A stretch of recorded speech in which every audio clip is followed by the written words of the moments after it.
Hello.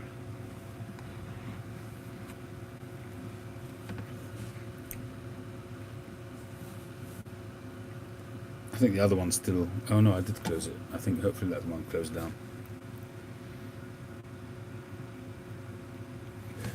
Yes, my back. Maybe you'll see my front.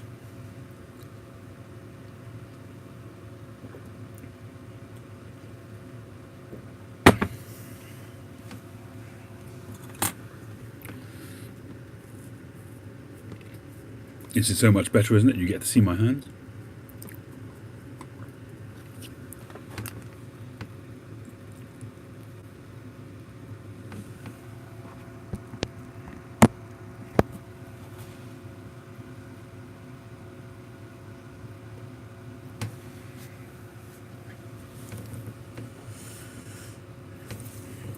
Well, my health... I think I'm about to bow out of the competition. My ball is dying.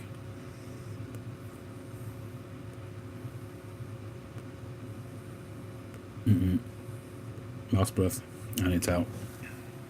Didn't last very long, did I?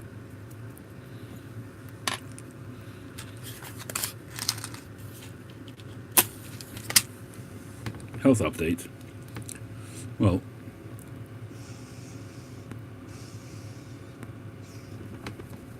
I might need to re-drill this pipe. It seems to be quite restricted. I think we get 2 matches, actually. It doesn't help, even if you get 10 matches. You get 2 minutes to light your pipe. After that, you can't touch it. So even if you have a match left, you can't use it.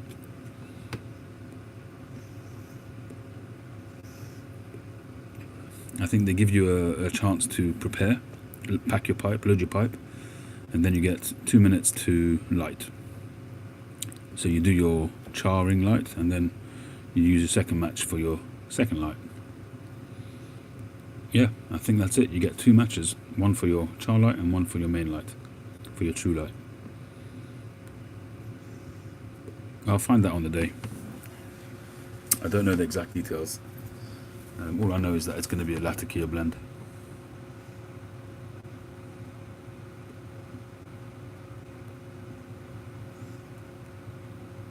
I don't know what the world record is.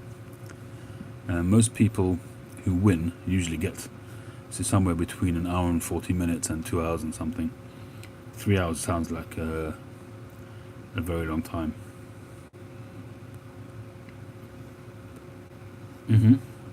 Yeah, it's at JJ Fox's on Tuesday.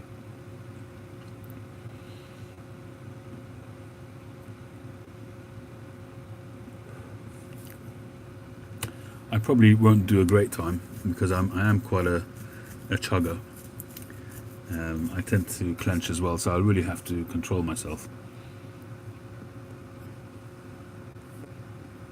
I don't know the exact tobacco. All I know is that it's going to be Latakia based.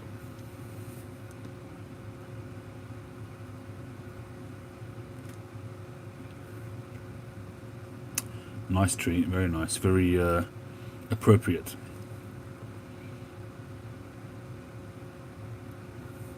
I do have a little 25-gram pouch of original Ogden's Gold Block. I think it's crispy, so it's still sealed. But one day I'll open that and perhaps rehydrate it.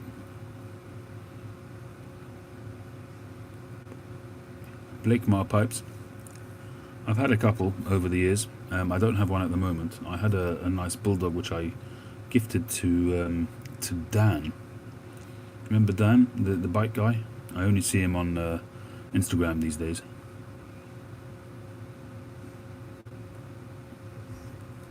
I think he won it in a competition. And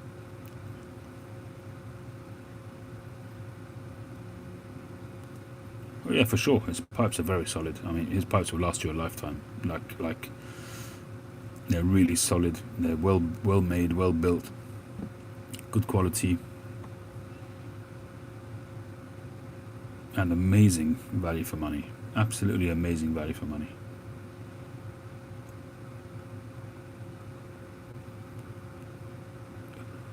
He's got basket pipes for less than £20, and they're good pipes. And he's got firsts, which are like £30 or £40.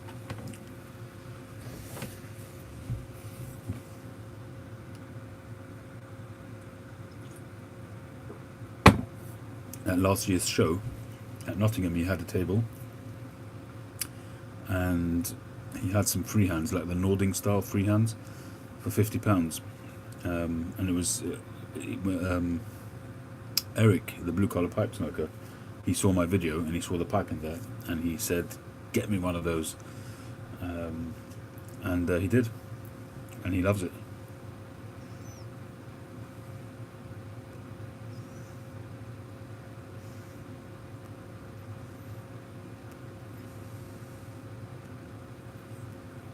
I wouldn't say that I dedicate a tobacco to a particular pipe. I dedicate a genre of tobacco to certain pipes. Boris, it's a very good question.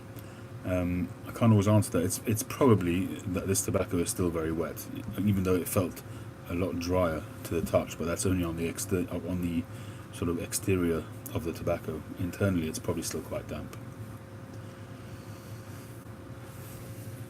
So on my pipes, I will dedicate them to Virginias or Vapors.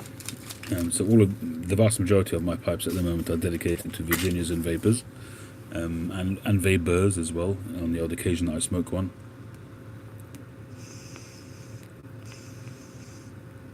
But I definitely keep a separate set of pipes for my Latakia blends. I generally don't mix them.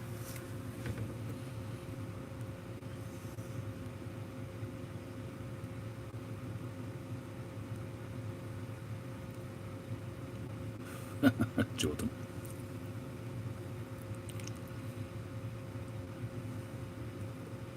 I don't know about Burley blends. I'm not a big fan, but this is a Virginia Burley. It's a Weber, and some of the McBaron ones that I've been smoking also have Burley in them. It depends, if it's a good quality Burley and it's used as a condiment or as part of the blending, I'm fine with it. I'm just not into heavily, like Haunted Bookshops, for instance, or Old Joe Krantz, is it called? Old Joe something or other. So these are proper Burley blends, or the American Burley aromatics, these kind of things. Those are not for me.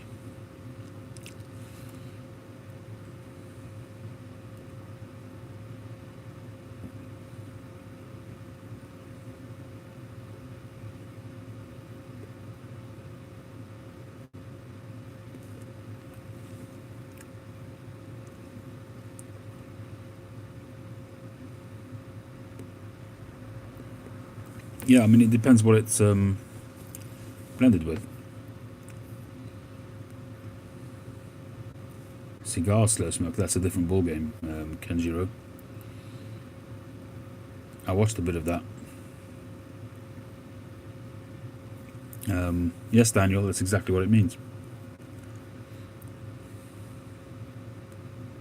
3 hours on a cigar is definitely doable.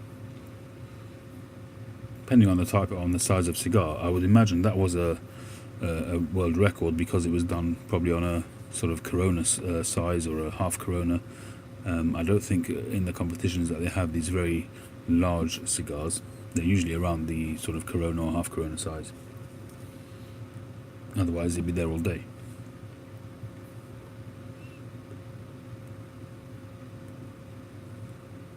So yeah, Oriental or Latakia forward is going to be a blend which is the dominant flavour will be either Oriental or Latakia. Orientals, in fact, were the original aromatics.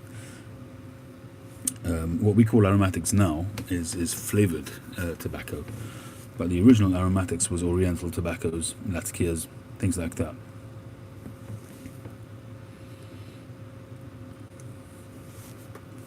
The Tilbury is not bad. It's quite a thin flavour profile. And I don't think it's the fact that it's a new pipe. It may well have some more depth and roundness in a broken-in pipe.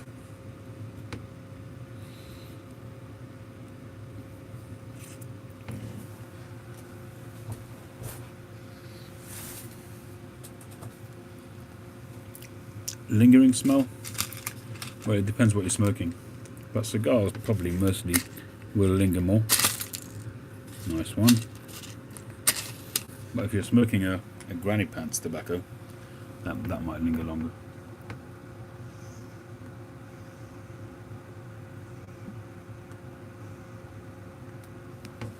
Well, based on tonight, I don't expect to be smoking too long in the smoke competition, and I think I'll probably be using this pipe, unless I re-drill this maybe. I think there's not enough air getting to this.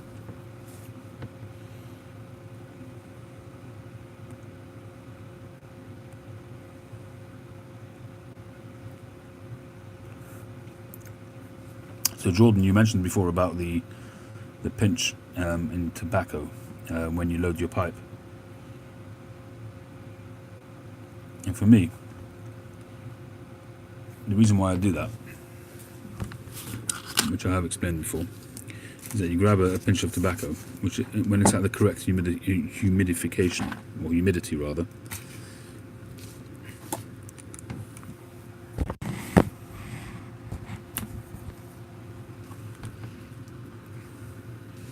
that will have some springiness to it. As you can see, it shifts back.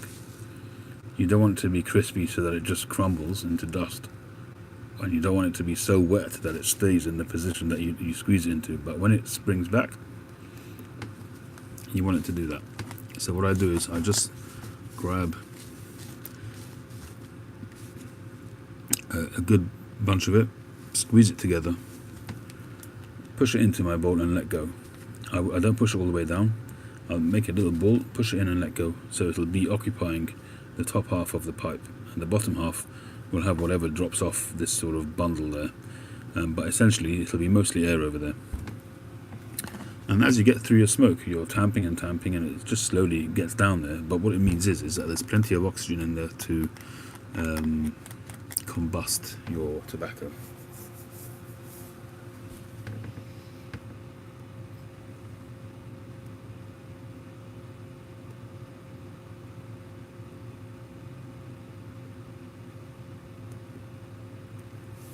Yeah, I'm sure you're right, Hector. But I tend to generally stick to smaller bowls and less tobacco. I'll usually fill my pipe halfway. Good night, Suffolk. Thanks for joining. Thank you.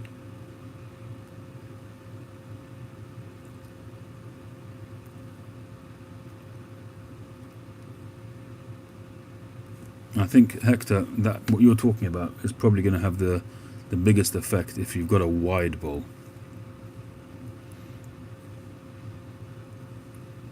If you've got a narrow bowl, I don't know if it makes such a difference.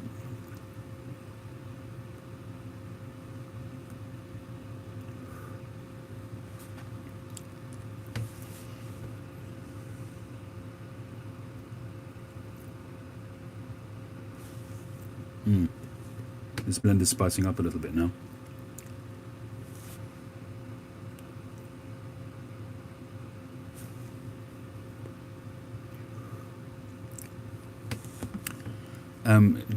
Well, it depends. If it's a factory pipe, there's a reasonable chance, but not necessarily. If it's 9mm, you've got a better chance, because 9mm is 9mm. But it will depend on whether the 9mm peg is a standard factory-made 9mm peg, or whether it was carved out of the stem. If it was carved out of the stem, then it probably won't fit another pipe. But if it's a standard 9mm peg, then it should do. I have done that before myself. It's difficult to tell sometimes whether they're factory ones or not. See, this is a factory one. This is a standard one, I think. You can tell also if they're a little bit soft and pliable like that, then they tend to be the standard factory-made ones. And let's see which other pipe might have a factory-made stem. I don't know about the Bentley. I think this one's carved out of the stem. Yeah, see, that's too loose.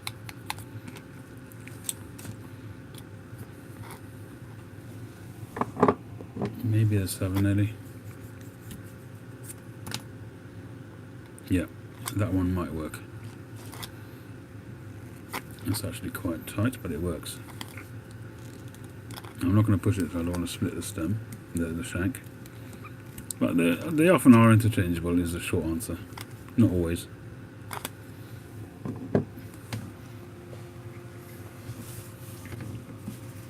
Yeah, Joe, that's fair enough. They don't all interchange. Some do, some don't. So even if you have a factory-made 9mm peg, it also depends on the pipe, how humid it is. You know, if it's really been smoked recently, the briar will have expanded, and the shank will be smaller. The aperture will be smaller. Whereas if you take the stem from a cold pipe, possibly, although it shouldn't affect the stem really. But anyway, they don't always interchange.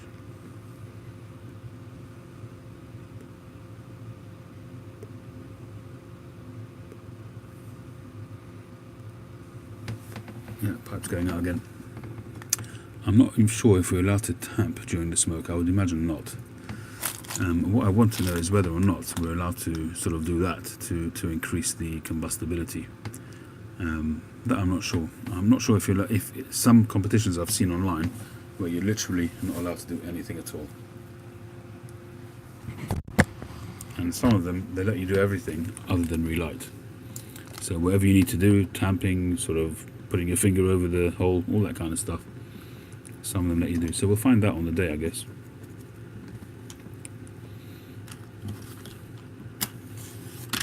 I'm not sure, Tim. I don't know. I've seen some competitions where you can't, and some competitions where they actually give you a tamper. So yeah, we'll see.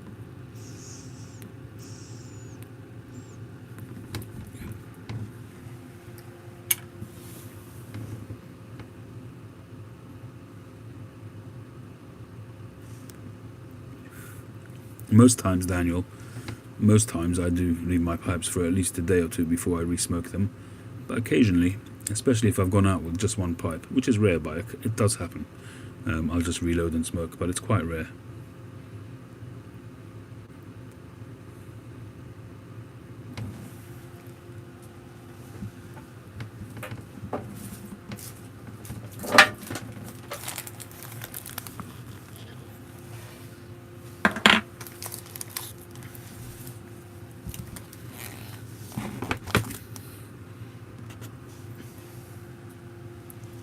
Well, try it yourself, you'll see.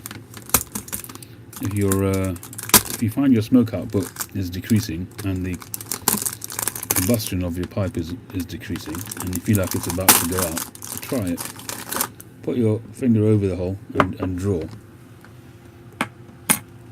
You'll find that it lights up again. Doesn't always work. But I think that the reason for that is that when you cover it over and you draw, you're creating a vacuum, and the effect of the draw is much greater on the ember that's in there, and it's really tugging it through. And what it does is it makes the tobacco inside connect and contract, because there's no air for it to go. So what it does is it makes it become a little ball, so any ember that's on the top of it will connect to the tobacco below and help it light. Especially if you pack a loose pipe, sometimes the ember is just not touching enough tobacco for it to continue burning.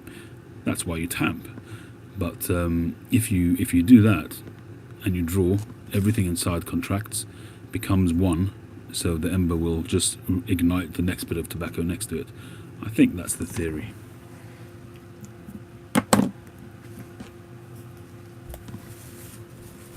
Excuse me just a moment, guys.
now you can misbehave.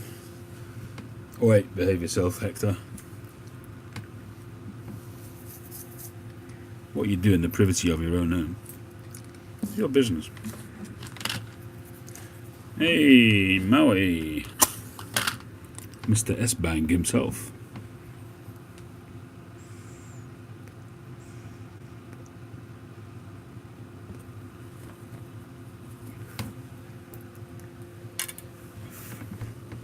There's absolutely no hard and fast rule, Daniel. You can light a pipe once, you can light a pipe 10 times, doesn't make a difference.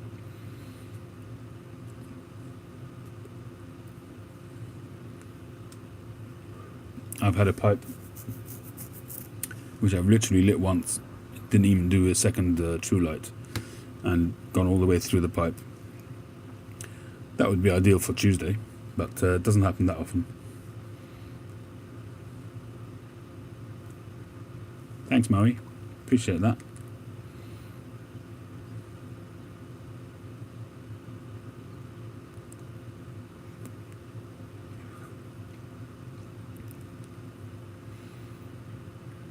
I should try that on Tuesday, Mike. That's a good idea. I could just say, mine hasn't gone out yet. I can't say it's still light.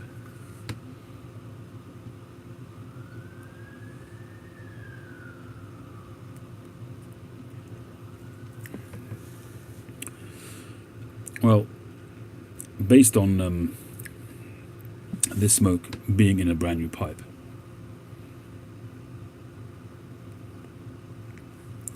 it's certainly quite a light flavour, despite the age.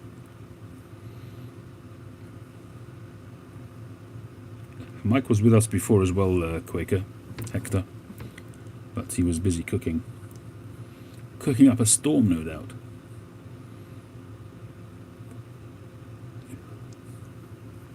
I do mix tobaccos quite frequently. I do lots of experimenting with different things, and that's how London Fog came about. Gareth Hogarth Westmoreland at number 7. Mike Billington smokes Erinmore and number 7 Broken Flake, I think. I think that's what he smokes all the time.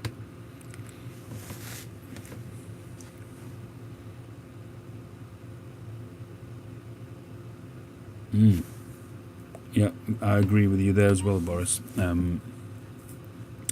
Ribbon certainly seems to burn a lot faster, obviously because it's a ribbon cut and it's going to have a lot more oxygen getting through it, depending on your pack, obviously. And the bits of tobacco will be intertwined a lot more, as opposed to flake, which is going to be more stiff. Even if you rub it out, it's going to be stiffer.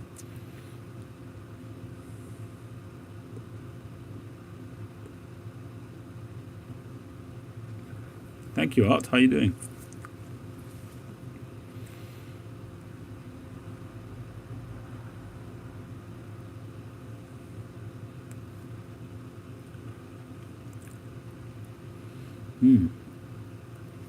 I'm not a big fan of plug tobacco myself.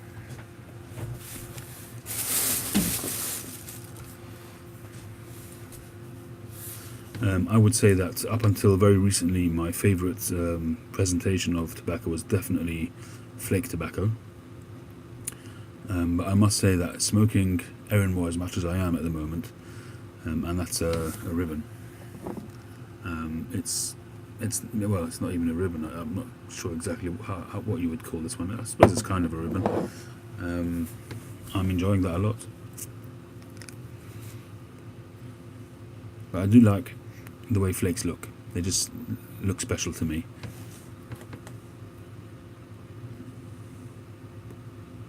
Short shag. Yes.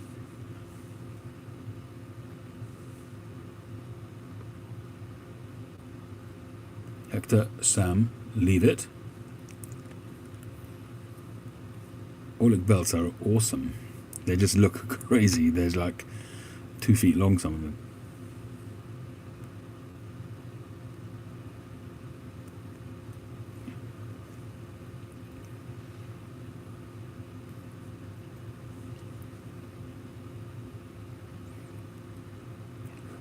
Never mind, Hector. You missed it. It's gone. The moment's gone. Flick tobacco, is it stronger? It depends on the tobacco, I guess.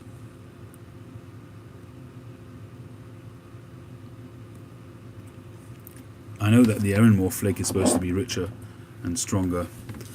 No, it wasn't about the Bible Belt, it was before that. The Erinmore flake is supposed to be stronger than the mixture. But I actually found it otherwise. I found it the opposite. Cheers, Pipes and Cigars. Thanks for joining.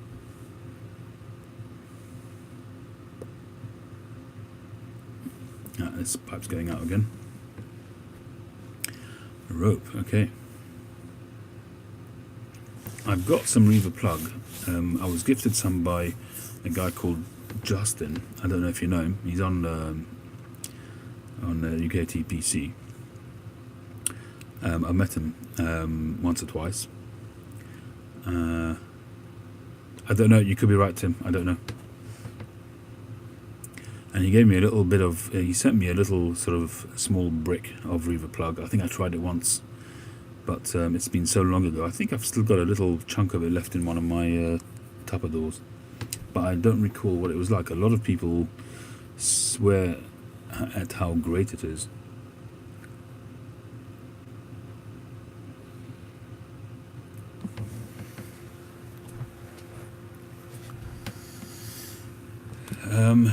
Daniel, it really depends on the moment.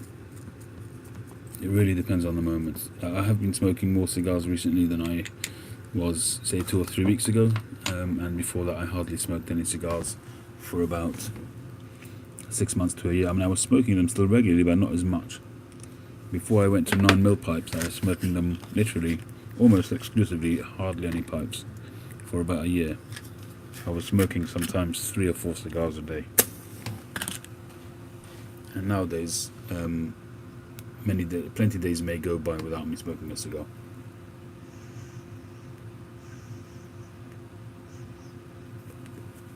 So now, cheers, John. Nowadays I might have 3 or 4 a week, maybe. And there are still some days where I'll have maybe 2. It's very rare for me to have 2 these days, but it can happen.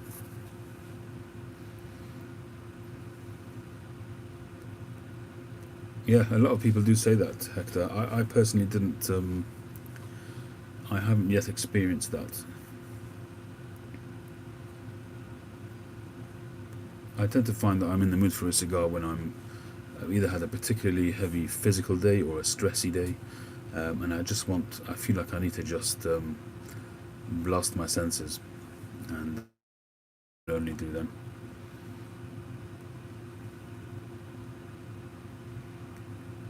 No, Josh, I haven't. I'm very behind on my posting. I apologise for that. For 2 reasons. Number one, huge amount of stuff going on here at home, various different celebrations, and number 2, it's just although you paid for it, it's getting to the post office it's just been a strain. All being well, I managed to send a batch off towards the end of last week. Well, this week, just gone, and I'm hoping to finish off during the course of next week. But I will send you tracking info as soon as I've done it, but I apologise.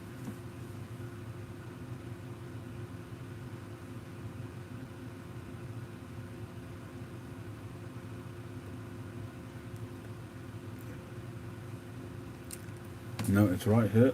I can show it to you again now just so you can enjoy it.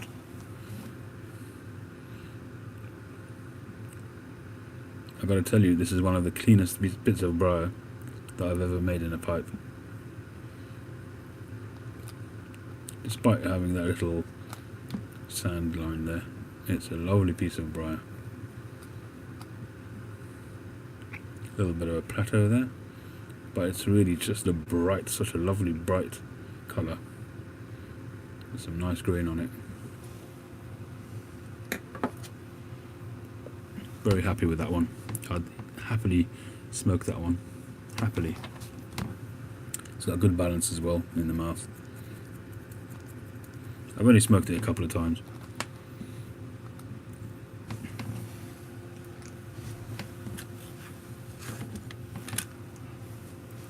I smoked a little bit of Ennerdale in there just for you.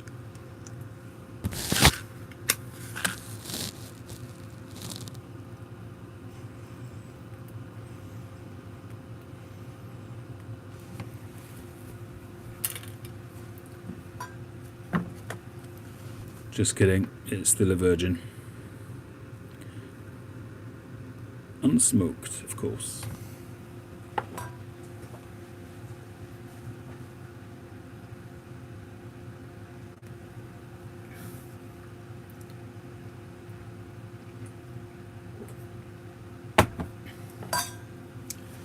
It's the nearest you're getting to a blonde virgin, Josh.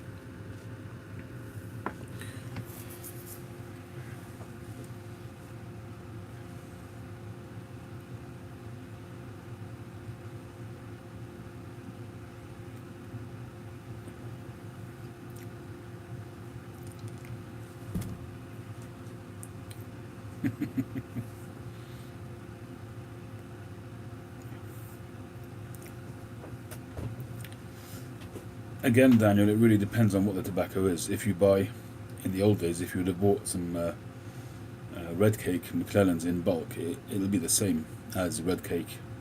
I think it was only sold in bulk anyway. I don't think you could buy it in tins. But you could buy, you used to be able to buy Dunhill, a lot of the Dunhill blends in bulk, and they would have been the same tobacco.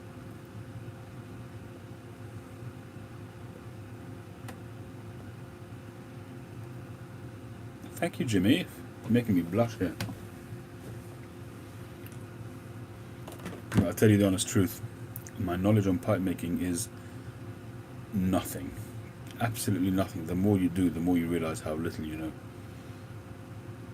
Any of the pipes that you see that I've done, most of anybody can do with basic skills, a little bit of practice.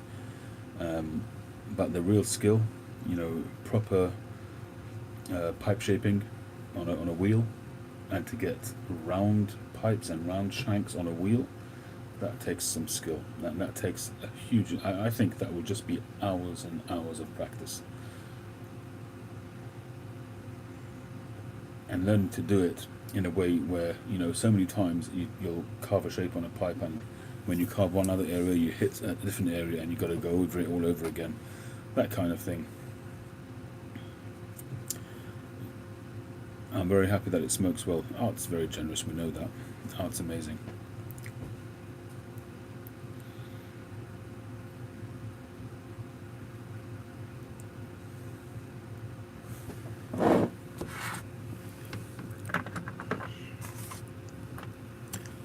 This is a bit of hammered copper. This was made by Paul Turnock, I think it was, who made this. He made me a couple of these. He also made me a couple of pipe racks as well.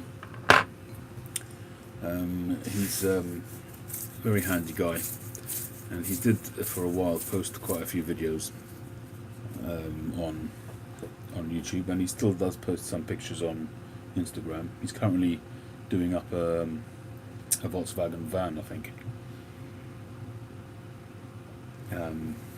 So he's getting in on all the van life. But he's a very, very handy guy. He likes repurposing a lot of stuff. He made me an amazing knife. I think I've still got it. Hang on. I don't use it. I mean, it's just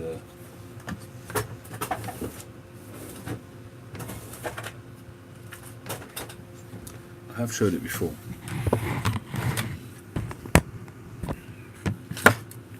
So first off, before I even take it out, this is a bit of guttering, which is repurposed. A gutter pipe, and he's just remolded it and stapled it with some brass tacks. He's made some rivets out of brass. And this is I'm trying to remember what, I think it was from a file. Look at that monster.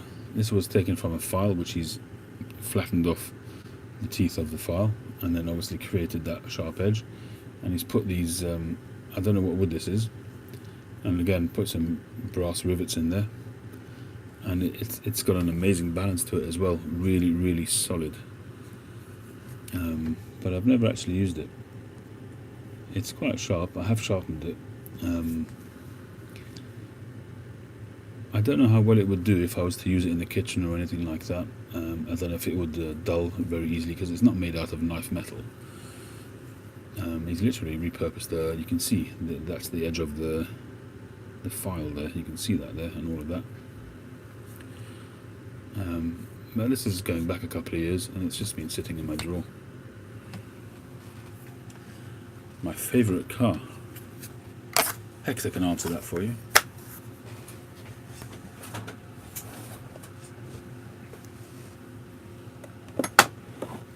That's actually a good idea, Tim, for a plug. We started talking about plugs before. I don't like plugs because, absolutely, Hector. But to be honest, it probably isn't. A car I would like to have, just to be able to say that I've driven it, is a Honda NSX. I'd like to drive that. That's a supercar, but a very drivable supercar. If you drive a Ferrari or a Testarossa or any of those kind of cars, they're quite. That, by the way, is the staining from that pipe there. I should have had gloves on, but it's really very, very permanent. It's been there for like over a week or so, despite using Swafiga and things like that to try and shift it. But all of those supercars, they're actually quite they're quite challenging to drive sometimes. But the Hondas, they've just got their gearboxes are just phenomenal, and I just would like to drive one day. They don't make them anymore, I don't think.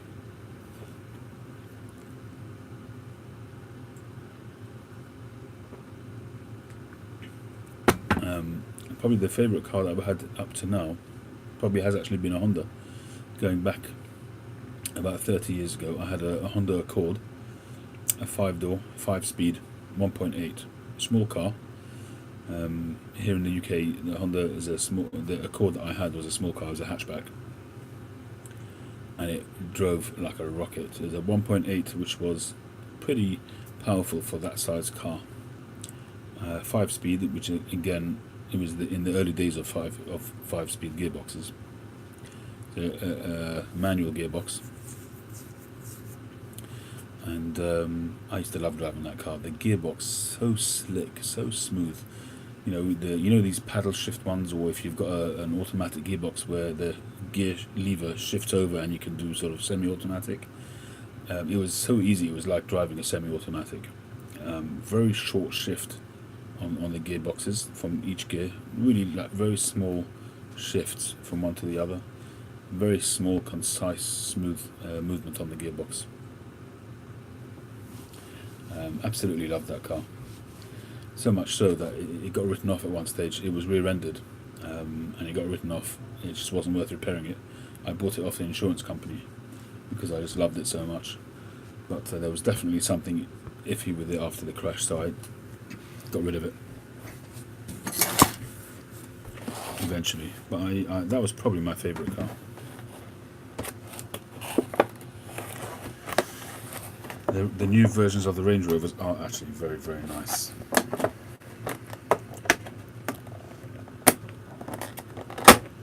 I'll tell you something. I drove the new Bentley 4x4. My son's boss has one of those, and he let me take it for a quick drive. And it's a beast. It's a big car. You feel like you're driving a little truck, but I don't know if I just expected too much, but I expected it to be, the Rolls Royce of cars, the Bentley of cars, and to me a lot of it just felt plasticky and rubbishy. For a Bentley, for a car that probably costs near to £100,000, something like that, I wasn't impressed. Sure, of course it was impressive, but I expected more. He let me drive, he's in the car trade, my son, so he once came home with a Porsche Cayenne, I think it was, and he let me drive that up the motorway, and that was phenomenal. That went like a rocket, an absolute rocket. Mercedes, I'm not that familiar with them. I've driven the odd one here or there, but I'm not that familiar with them.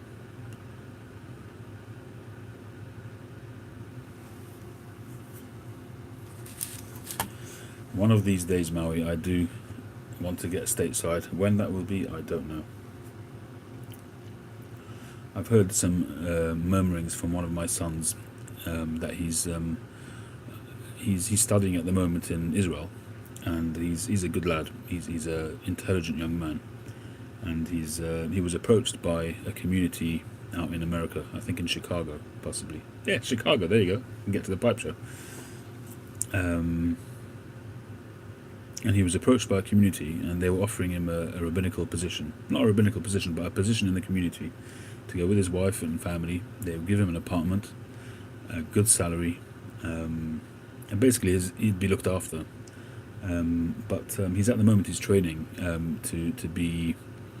It's not quite a psychologist, but in that field, in that arena. And there's a couple of years of training, and so I think he wants to complete that before he does any other move.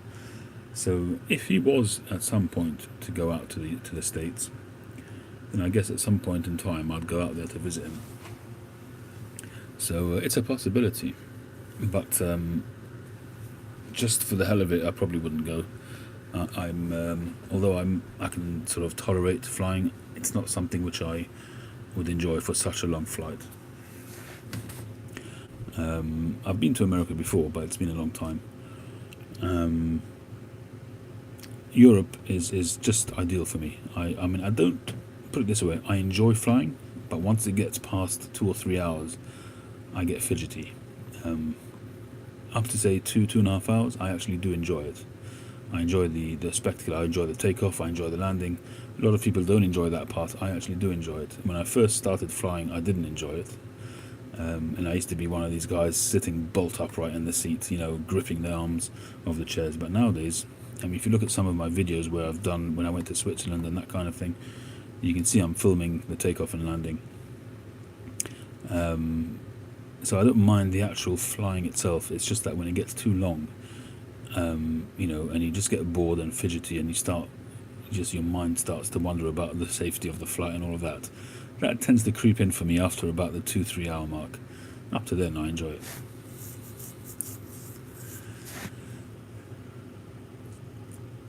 Aston Martin I do like, I must be honest. I've never driven an Aston Martin, but I do like them. They have a really, really nice quality look to them.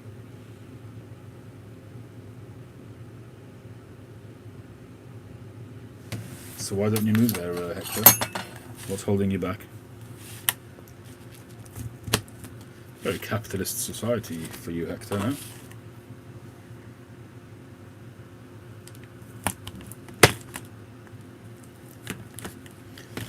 Yeah, I think that's a very rational fear, Daniel. I think that's what we all have, but we overcome it. We do what we've got to do. Have a good one, Jordan.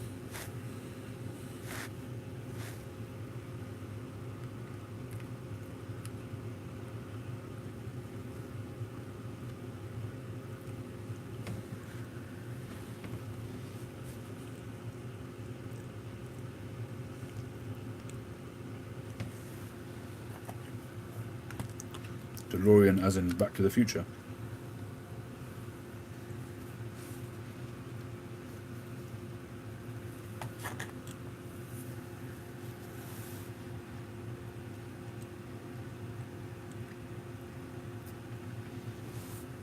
I think that was every teenager's dream car at the time when the films came out.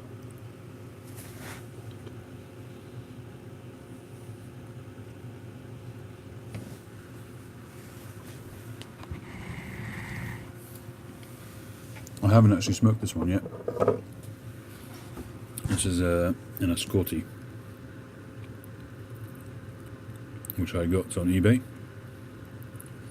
It looks great.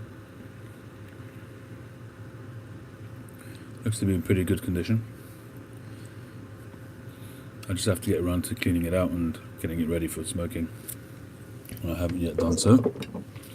I picked up an Escorti the other day, but it's going back. This one arrived. I had to wait quite a while for it. It actually looks fantastic on the outside, but the inside's completely shot. And I got in touch with the seller. I bought from him before, and even though there's no returns on this, he said I can send it back. essentially the bowl goes like this inside. It's like that, and then a huge cavity that's been, I don't know whether it's been burnt out or whatever. You see this little black spot here, I don't know if you can see it there, but I think that's been filled. I think that actually was a hole. That's what I feel, that's been filled. But if it hasn't been filled, it'll go any time. It's probably wafer thin. There's a huge cavity right there. There's like, it just goes in, and you just wouldn't see it on eBay. But credit to him, he's taking it back. This, I believe, is an original shank. I took it with me to. Yeah, I could do that tree, but you know, the guy sold it as being in excellent condition. Why should I? It's knackered. It's just not. Just don't see why I should, to be honest. I believe this is original. I took it to the pipe club last month, and I showed it to a couple of the guys who are very knowledgeable, and they showed me pictures of similar ones. So from Ascorti. So I'm hopeful that it's original. I also thought originally that maybe it wasn't, but I'm told that it is.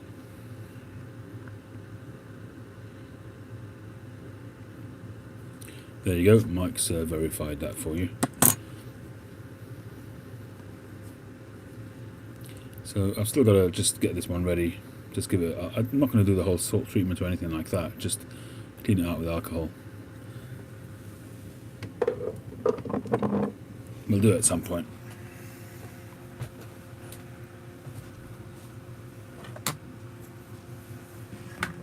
I don't know if I can get enough light on it to show you what's happened here. Can you see that? Can you see where the drill is at the bottom? It just goes back there. Can you see there?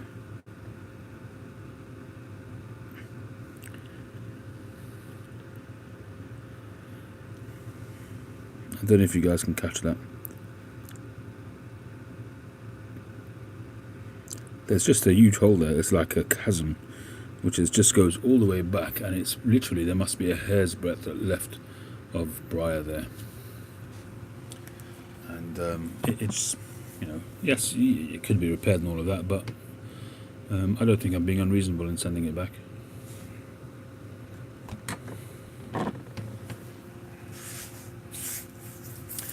Full bent pipes, there's a certain comfort to be had with a full bent pipe. I think it gives you a little bit of a feeling of classical, traditional pipe smoking. I do find that the drill on them often is not good. There you've got a full bent calabash from Ian Walker, which is similar to the Dunhill calabash. And this one smokes very well.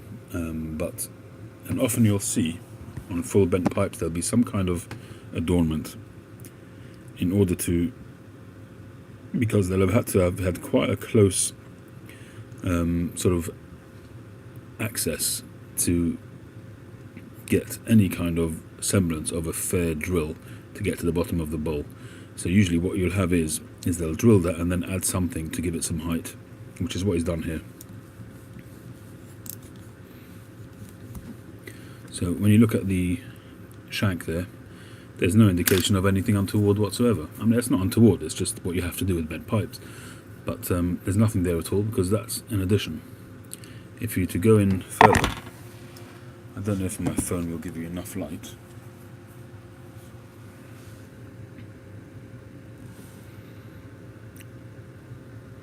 I don't know what you can see and what you can't see.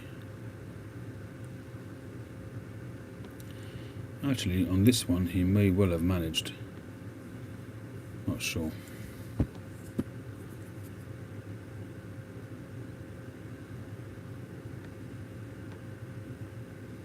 I'm not sure. But oftentimes what you'll see is there'll be an insert of some kind, because they'll have had to have drilled. This one is a good example.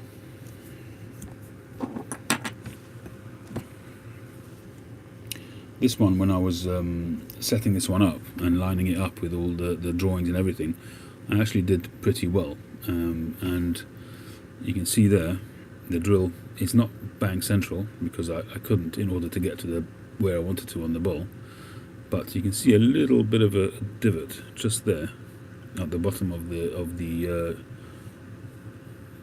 mortise, because I've had to drill on an angle and it's just caught the bottom of the mortise. So depending on how steep the bend is in the pipe, often you'll see quite a deep divot on the drill. This one wasn't too bad.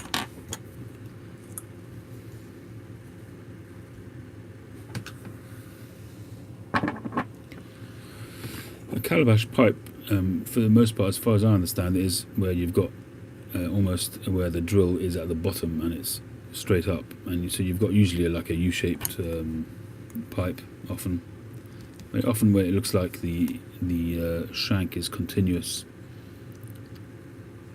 and sometimes you'll think it's impossible how they actually got a drill to go around there, but obviously they haven't.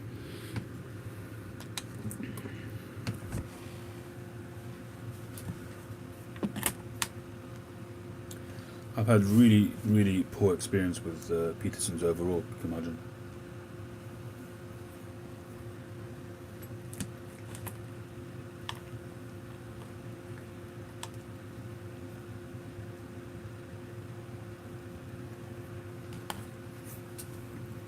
Hey Geary, long time no see. Yeah, Cal Delta, absolutely.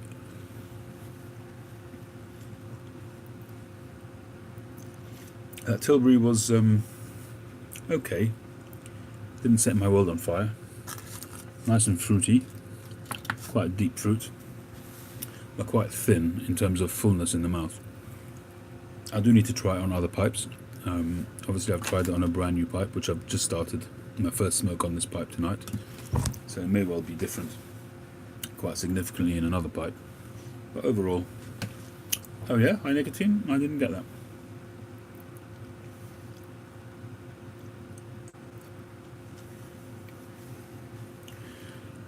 Country gentleman. I never got into corn cobs. I did try. I do have one or two knocking around. I had a Jake Hackett corn cob as well, but I think Tim's got that, but I've never really succeeded with corn cobs.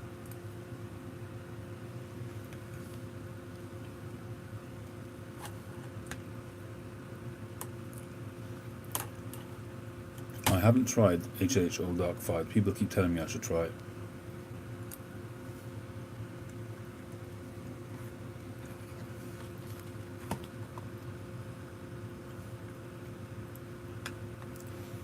I've yet to smoke a clay pipe. I do have one. Johnny Mullis sent me one, and I still need to repay him with some London fog. That was the deal. It's a nice looking pipe, but I've yet to smoke it.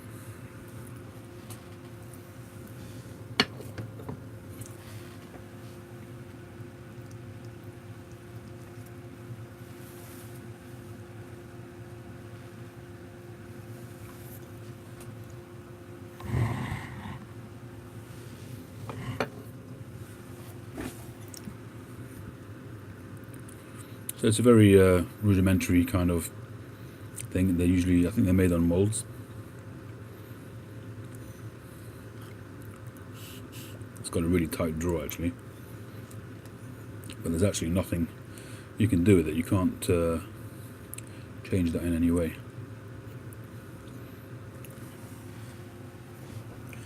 Yeah, it does look like a Churchwarden.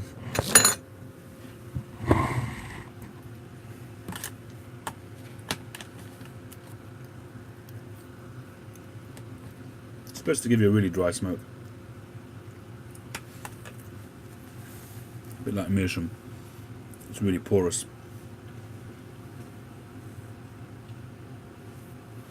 Well, the HH Latakia, from what I hear, is supposed to be a really good blend.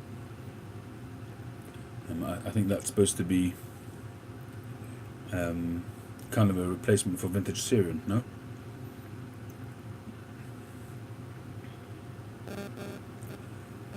I haven't got any Churchwardens at the moment. I have had in the past. The nearest one to a Churchwarden is my Paul Menard pipe. but it's not really a Churchwarden. It's just a big pipe.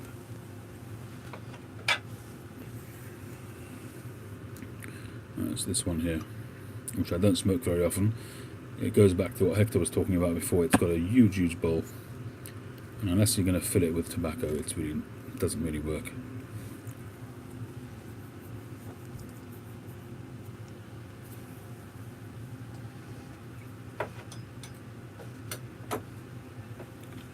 Yeah, I had a chat about Latakia, and I think it was either Thursday or Friday.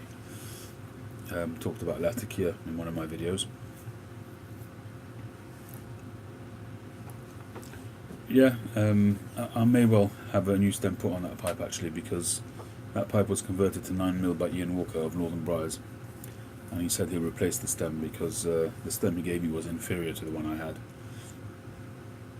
So he said he would redo that for me, so I might just do that and ask him to make it longer. You could, at the London Bridge, yeah, for sure.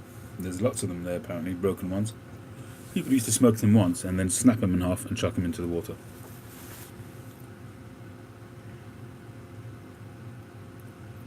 I can't really comment on Burley blends. I'm not a Burley fan, but Chris. But people do say that the Solani aged Burley flake is good. I have tried it myself. I do have some left still. I think I've got like one flake left in there. Haunted Bookshop, Old Joe Krantz.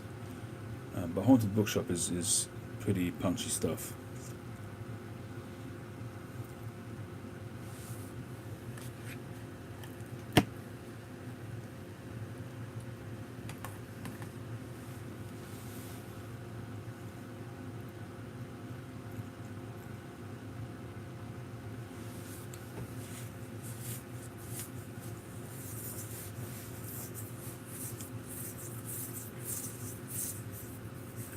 It's really to do with the length of the stem, Daniel, the shank and stem.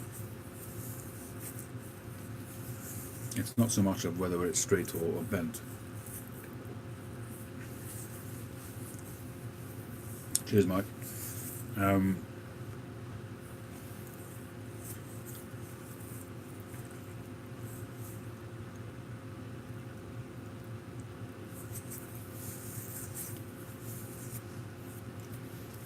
I think a lot of people, they used to chuck their clay pipes into the bonfire, into their fireplace, and they used to clean them that way. And they would literally just burn them through in a fire, and they would come out crystal white, like pure white. Everything would get burnt out when heated through, and it's basically rebaking it.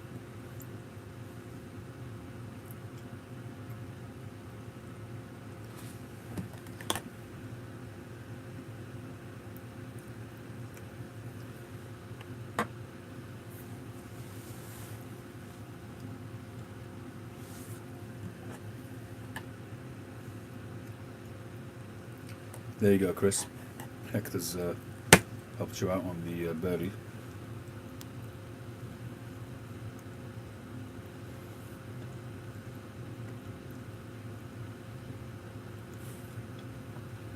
Yes, that's McClelland Red Cake. Maui's a big fan of McClelland. He sent me some a while back, very generously.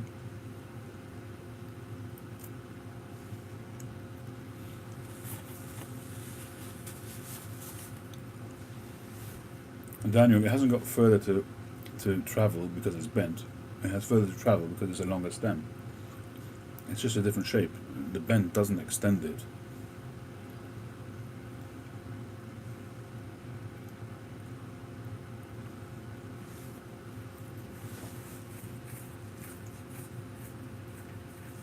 Hi Landy.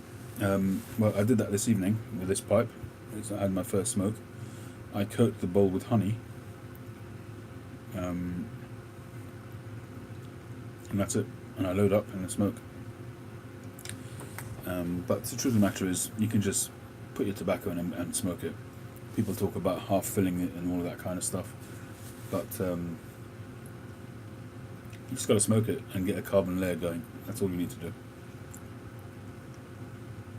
I don't think you need to get too technical about it. Night pipes.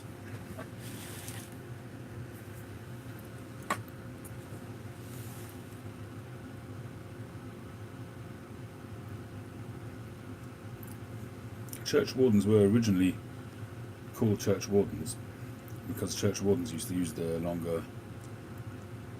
I did read that somewhere. I can't remember why. If it was to do with the hair, maybe it was. I don't remember why Churchwardens had longer ones, but they did.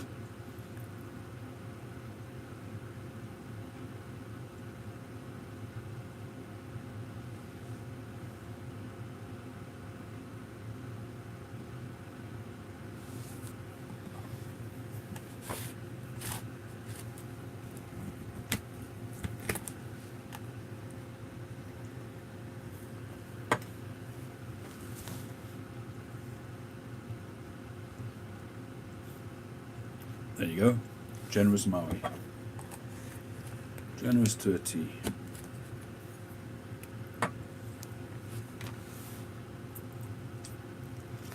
That's a recent, that's another Stanwell that I got recently. It's quite a big pipe as well, quite a hefty pipe, like a ball shape. It's more of a dress finish, so it's almost black. You can barely make out some grain in there. But it's quite hefty, quite chunky. It's got some really thick silver band on it, quite solid. It's made to look like an army mount, but it's in fact a 9mm, as you might expect. It smoked pretty well.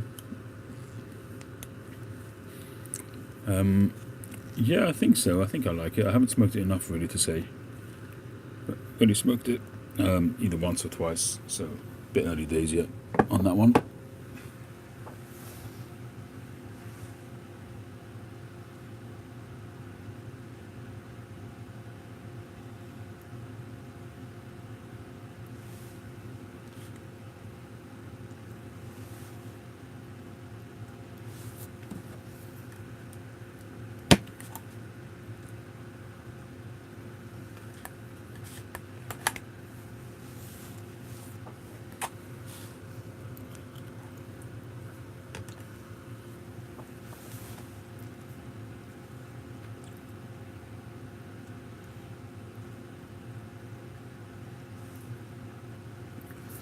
Tomorrow lunchtime we've got another little ceremony for my grandson,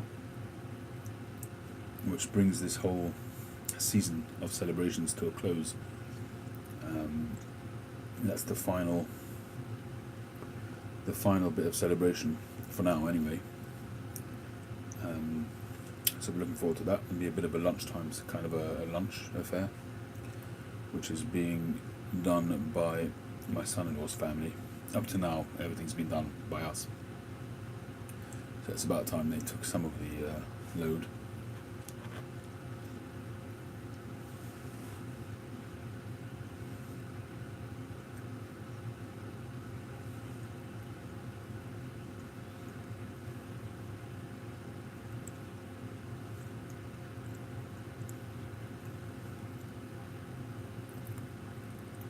Oh, that's interesting, Tim.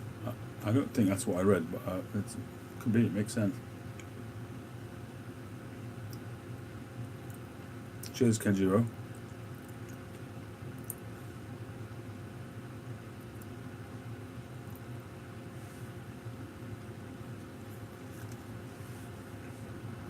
So there's quite a lot of celebrations around the birth of a child.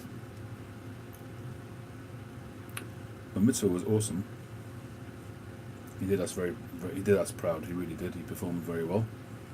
There is a bit of a rite of passage for a bar mitzvah boy, in that he has to read the Torah scroll in the synagogue, and he also gave a discourse in the synagogue, a Talmudical discourse, which he did very well. I know a lot of boys at that age, they're really quite nervous. A lot of them don't do it, but he did very well. Very proud of him.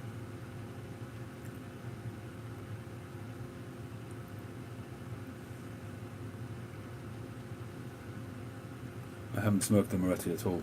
I've hardly smoked it. You're talking about the mortar pipe. I really need to spend more time with that. It's quite a heavy pipe, actually.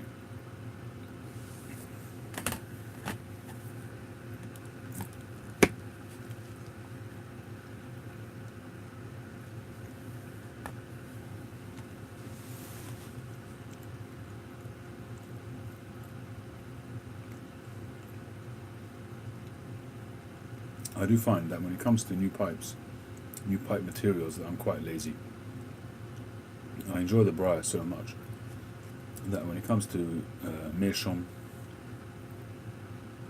and that kind of thing, whether it's meerschaum or corn cob or mortar, I just, I'm happy with briar, and I just don't invest the time in discovering in the other materials, because I suppose the experience that I've had with smoking those other materials just haven't been close enough to the enjoyment I get from briar, so I just don't bother. When I first tried the meerschaum, it was I thought it was fantastic. I must be honest, when I literally first tried it, because it gave a really nice clean smoke. But I found that in some tobaccos I actually missed having that roundness which I feel a briar gives to it. So I've just stuck with briar.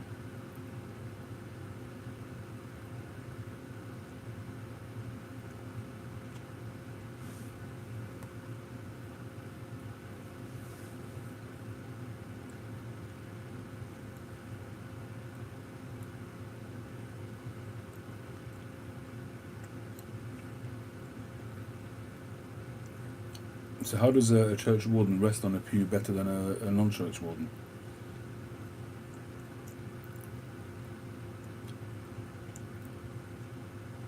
I have one meerschaum at the moment, which is the club pipe, which I'm sure you've seen before. That one actually smokes really well.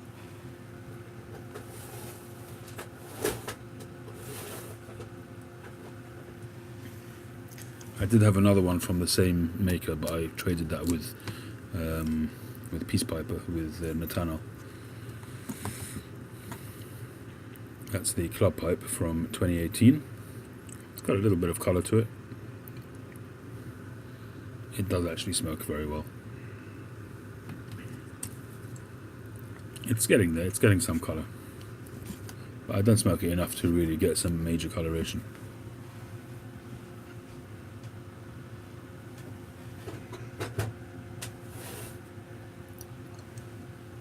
Oh, I see. It goes over to the next row. Fair enough.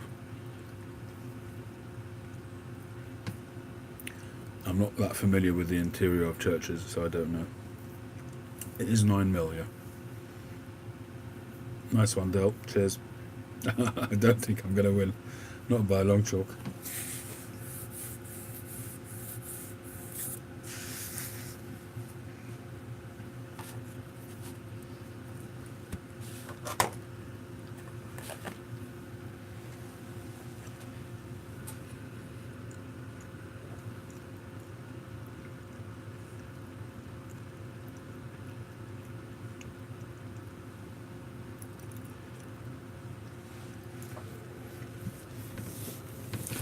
That's absolutely right, Maui. And that, for me, originally, when I first smoked it, I thought, wow, this is giving me pure tobacco. But I then missed that roundness that I got from the briar.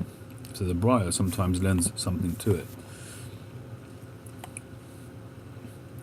I've tried the meerschaum line briar as well, but I didn't enjoy that.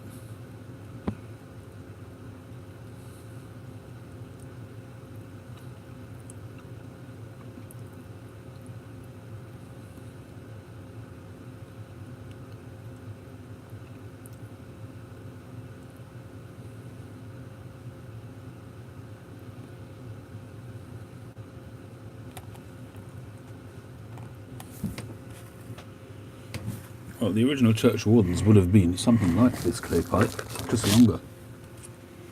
They would have been almost exactly like this, but just a bit longer. They would have been clay pipes, I would have thought, in those days.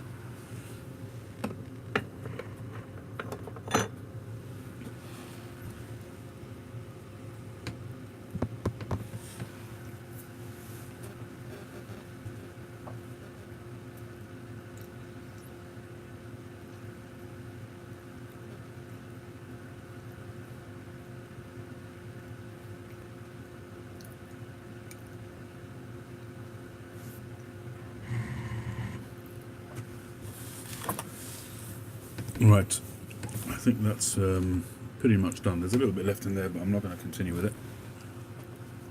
What should we do next?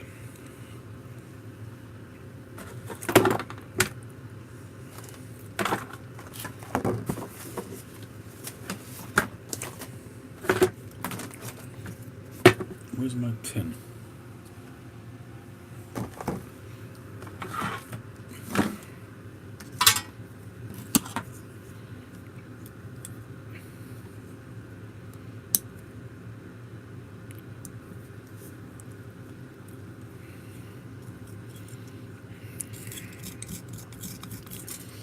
I'm not a huge poker fan, but I must be honest, the one that I made, I'm a big fan of. Quelle surprise.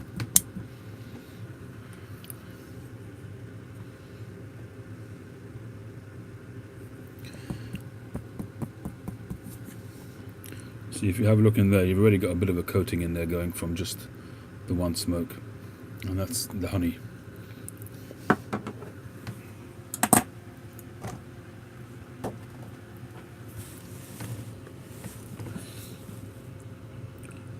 Has anyone mixed ODP with ODP? Speaking of, with Bold Kentucky ODF, Old Dark Fired. No, there's all tobaccos which I really ought to try. People keep telling me I should try those blends.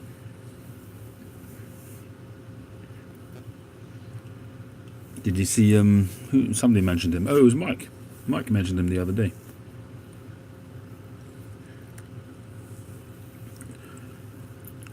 Which one?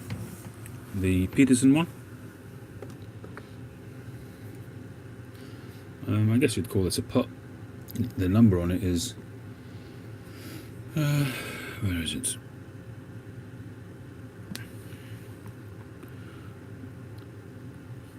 The number, if I can find it, I did see it the other day. It's a Kerry 606. You can hardly see it. It's been laser etched on this one. It hasn't been stamped. There, Peterson, Kerry 606.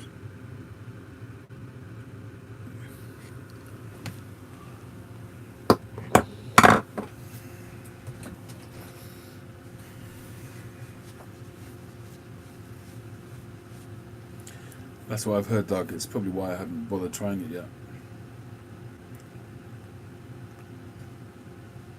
Cheers, Maui. Thanks very much.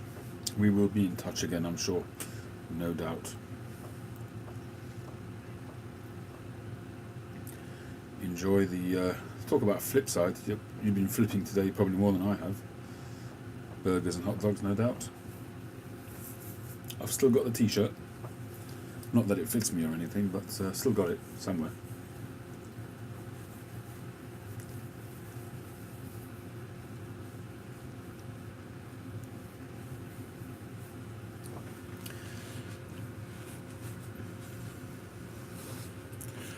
I'm really sorry, Chris. I can't recommend a Peterson because I'm not that familiar with them. I mean, I've had a few over the years, the few years that I've been smoking a pipe, but I've never been happy with them.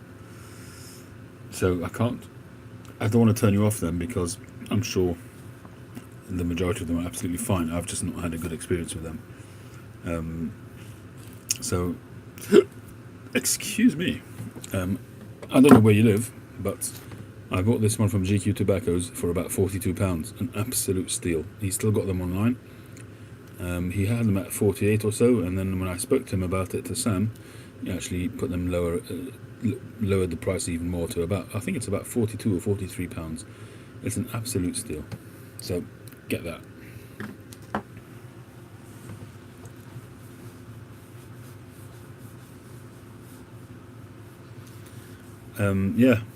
There's no reason why not. The Pipe Club of London is cheap. I think it's about £28 or £30 a year, and you're a full member for that. Yeah, the 999. Nathaniel is a huge fan of the 999 Peace Piper.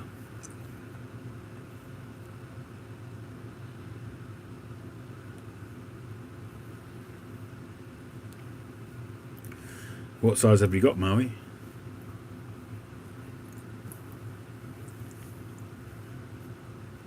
What's your biggest size?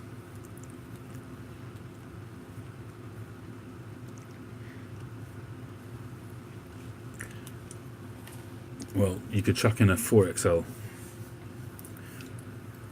Hopefully it will fit me. I'm a big lad. Sometimes 3 works, sometimes even 2 works, but most times you just gotta go bigger and hope for the best. But I guess in the States you gotta have all those big sizes. You're a good man, Maui. You let me know what you want me to send you back. Any tobaccos that you want to try that I've got, just let me know.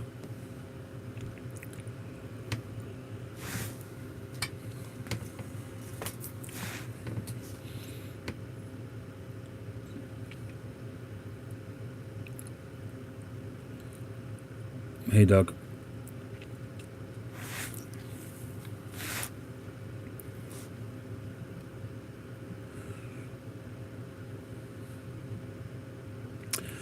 Here's the thing, and I'm not talking about just necessarily Peterson pipes. I'm talking about factory pipes.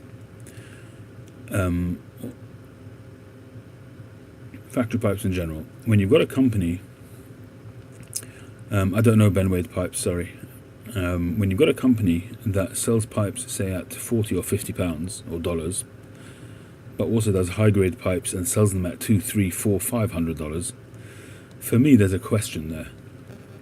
It may not always be a good question, because I'm sure that they treat some pipes differently to others, but my hunch is that for the most part it's the same people drilling a 40-pound pipe who are drilling a 400-500-pound pipe.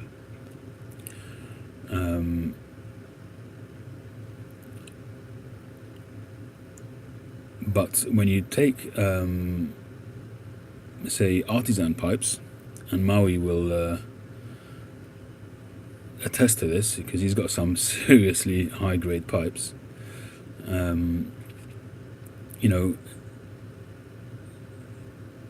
up to a certain point I would say that the more money you spend you are going to get a better pipe, but I just wonder whether that's the case with factory pipes, with factory companies.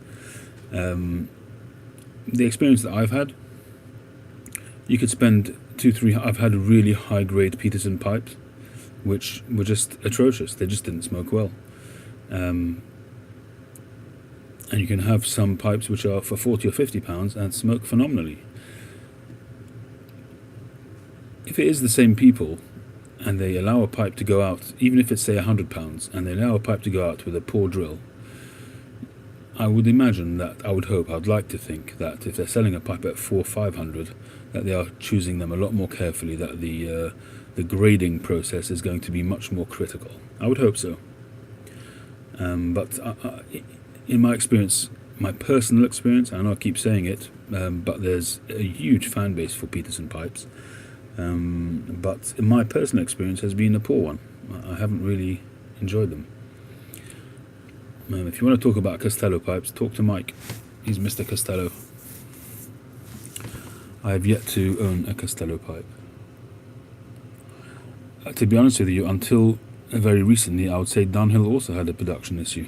I was, you know, the more recent Dunhills that I've seen, I've not been so impressed with. Having said that, my own personal Dunhill that I've got is actually pretty good. But you'd be pretty tested to go wrong on it, because it's a very short, stubby Dublin straight pipe. You can't really go wrong with that drill.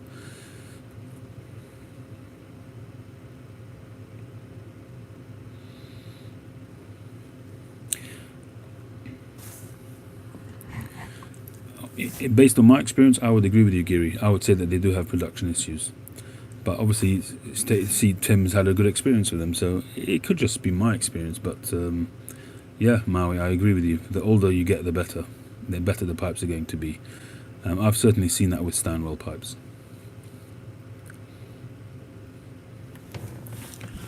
I've got to say, Savinelli, for the money, they're very good pipes. Very, very good pipes overall. They've got a... they seem to be quite consistent with their quality. I think their briar is very good. I think Savinelli have got a good stock of briar. I find their briar to most times to taste good from the off, you know, even a fresh pipe. I'm impressed with Savinelli. Until I smoked the few Petersons that I've got now, Savinelli was my number one factory pipe. I think Stanwell is perhaps a small step higher, but I think the production is much smaller than Savinelli.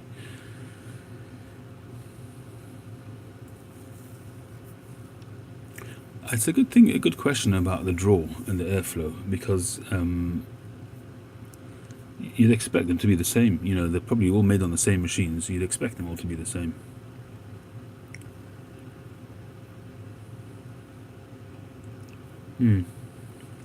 I've had a rat raise. I didn't keep it though, so I can't really comment on the rat raise. But as well, rat raise is also a smaller production than Savinelli.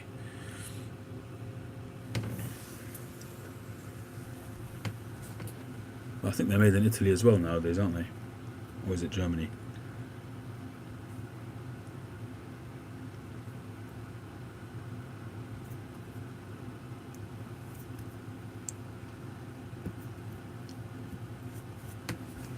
But sometimes it's worth re-drilling. I did that recently. I put a video up of my Tom Phillips pipe, and that's not a factory pipe. He's an Artisan carver, which he's not carving at the moment. But I re-drilled this one, and now it smokes fantastic.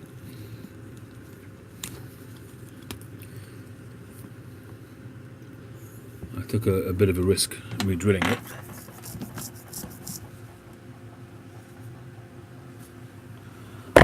Yes, Chacon pipes are French. I re-drilled this, and it made a huge difference to the draw. It was gurgling like mad, this pipe, and it seems to have solved it. I haven't smoked it enough really to say, but so far it seems to be doing very well.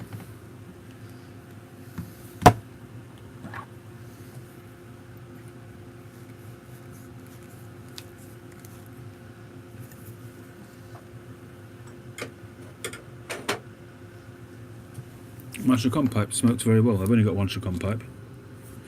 Well, I must say that the stem on it has become a bit loose. This is my Chacon. Also a nice smoke. I've got a really wide mouth on the bowl. Nice Cumberland stem. I bought this from GQ Tobaccos. I saw it at the Nottingham Pipe Show last year, and I hummed and hawed over it. And I ended up, instead of buying this, I bought a Savinelli, which Hector has now. But I regretted not buying it, and the next day I bought it over the phone. And I didn't regret that. It smokes fantastically well. Haven't smoked it in a while, actually.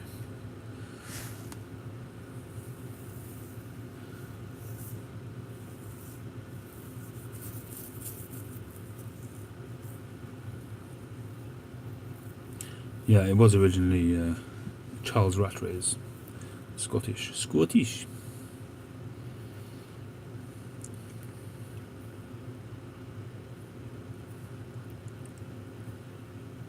Yeah, definitely time for a desk cleanup, for sure.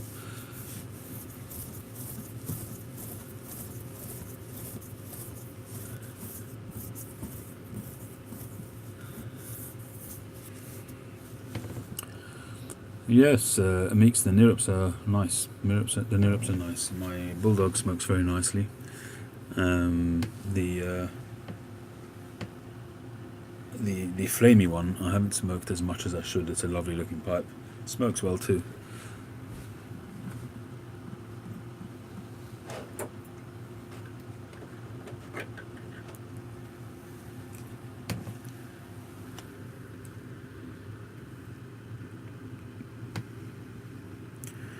This one smokes really well, but and it looks fantastic. It's got a nice sandblast on it.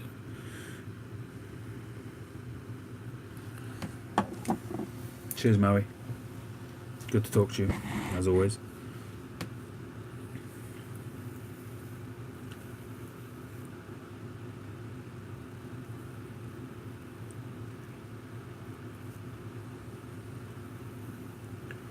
Yeah, I mean, factories will have multiple machines and multiple people operating them, Jimmy, but it's not necessarily, especially with a pipe that's bent, they just, a lot of them are drilling them freehand. You know, when I do a drill, I'm doing it usually on the lathe, and as long as you line things up, the drill should be straight. You won't have an issue. But a lot of these guys, they're just, they've got the drill spinning, and imagine that's spinning, and all they do is they feed the pipe into it and do it that way. So it's all by hand and by touch, and sometimes they'll get it bang on, sometimes they won't. They haven't got time to be faffing about with lathes. They whack them in and out and done. And some of them are completely automated. So if they certainly Savinelli, a lot of their stuff is automated, completely automated, and that's why you get consistency with the shapes. If you get a 114 or whatever it is, a 673, they'll all be identical because they're done on templates. But if for whatever reason they, in their haste, they don't load the briar properly into the form, into the template, and it's slightly off, so the drill is going to be off, the shape's going to be off, or something's going to be off. And those often will end up as seconds, but sometimes they don't get caught, they don't get picked up, and they'll be sold as a first, but the drill will be off.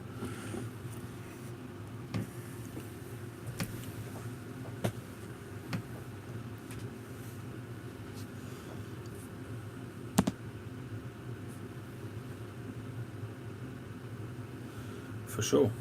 If you have a look online, I'm trying to remember. I think Mike's video recently, one of Mike's videos at one of them had a pretty automated process. Don't remember who was it.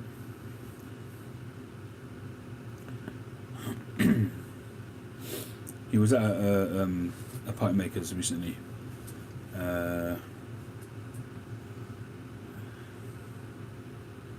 Radice, thank you, Mike. Mike, correct me if I'm wrong, but they had one of the pipes you showed being made was pretty automated, wasn't it?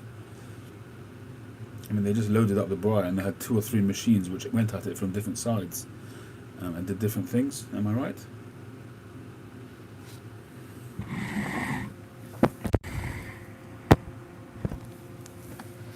Thank you, Chris.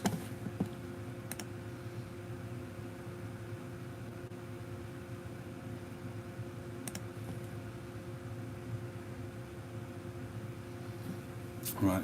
Does that do the drilling as well, the draft hole?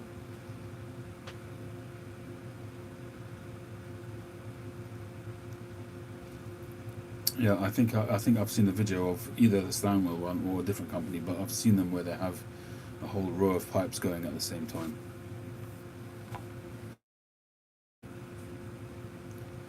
Yeah, so that's what I'm talking about, Jordan. If they load a pipe and it's not properly loaded, it would be off. The drill would be off.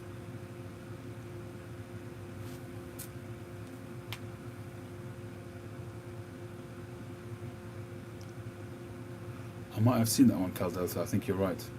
I think I ended up getting a little bit hooked on their channel for a while after seeing that one, looking at some of the other videos on their channel. Oh right, it's done on a separate channel machine. Fair enough.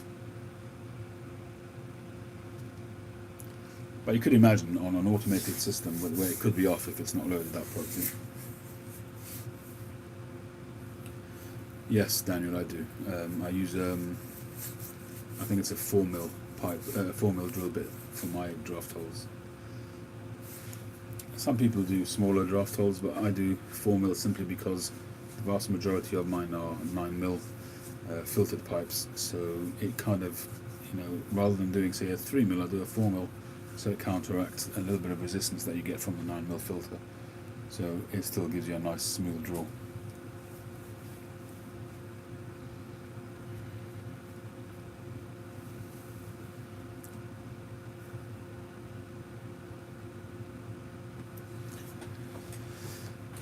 Yeah, fair enough, Mike. I haven't seen them close up. Cheers, Hector. Thanks for joining.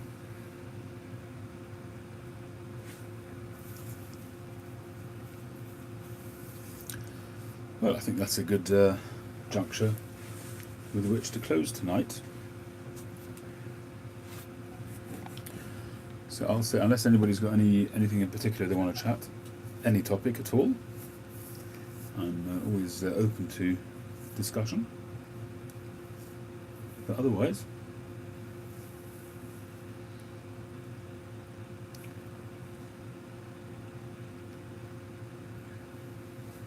Thanks, Tim. Thanks, Meeks.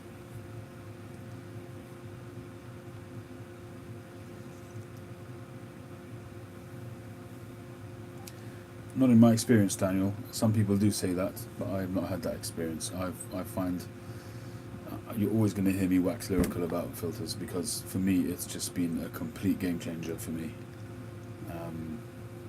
So I don't find that it restricts the airflow. I don't find that it restricts flavour, smoke output, or anything like that. And to be honest with you, the vast majority of 9mm pipes are not made well enough for it to make a difference. And what I mean by that is that the 9mm chamber is bigger quite substantially than the 9mm filter. So often on many 9mm pipes you'll find that when you draw, you've got it's like a little capsule which sits in the chamber, and it shoots backwards and forwards as you draw, because there's so much room in there. When I do my pipes, the ones that I do, because of my experience in smoking 9mm, I want them to be perfect. So I try to drill it as precise as possible, that there's minimal movement, minimal play, for two reasons. Number one, it's not nice when you're drawing on a pipe and you can feel the filter just knocking backwards and forwards in that chamber. It's just not nice. And secondly, you want as much of the smoke that you're drawing through to go through the filter, not around the filter, around the outside of the filter. And with the vast majority of 9mm pipes, you'll find that they're not precisely done. So in reality, the draw is not going to be restricted, the flavour is not restricted, the smoke output is not restricted. It just, for me, it just works.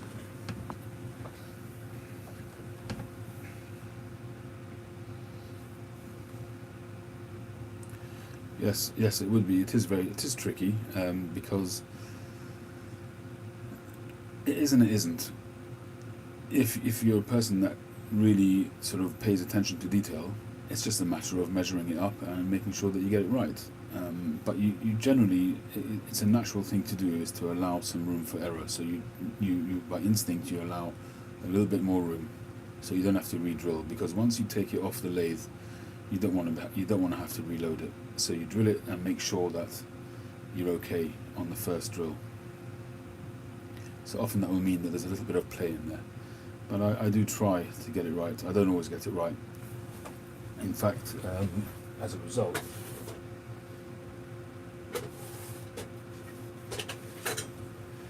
see, this pipe I made, this was the first one that I made. I made this live. That was that first pipe that I did, if you remember. And it worked out fine, and that's fine. But when I put the filter in, it doesn't close properly, because I didn't take it was too tight. I didn't allow any tolerance at all. So you can see that gap there, and it only closes when I take the filter out. But you know, even some of the really expensive pipes do the same thing. That this Churchwarden is quite a high grade, you know, quite a beautiful grain on this pipe. But when I put a filter in, same problem. It's not as bad as mine. Actually, it doesn't look too bad there.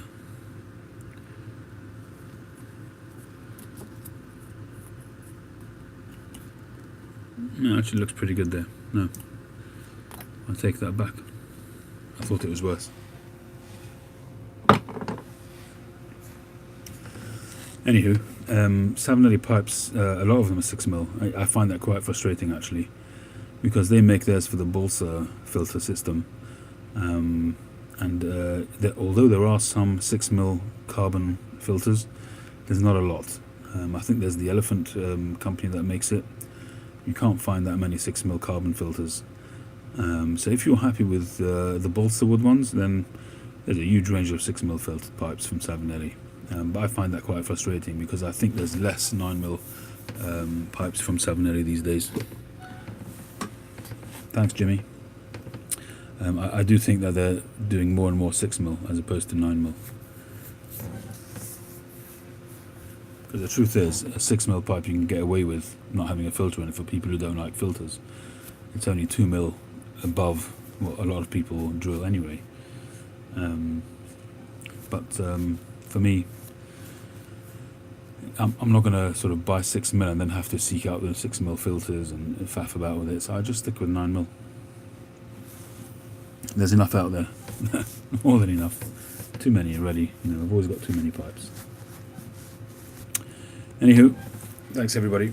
Thanks Daniel, thanks Jimmy, thanks Jordan, thanks Tree, thanks Doug, thanks Meeks, thanks Cal Delta, Curmudgeon, Boris, Mike, Josh, and everybody else, Tim. Thank you very much for joining. It's been a lovely chat as always. Really appreciate your support. I don't say it often enough, so thank you, each and every one of you. I really, really do appreciate your support. And it's a nice opportunity to get together and have a chat, and it's much appreciated.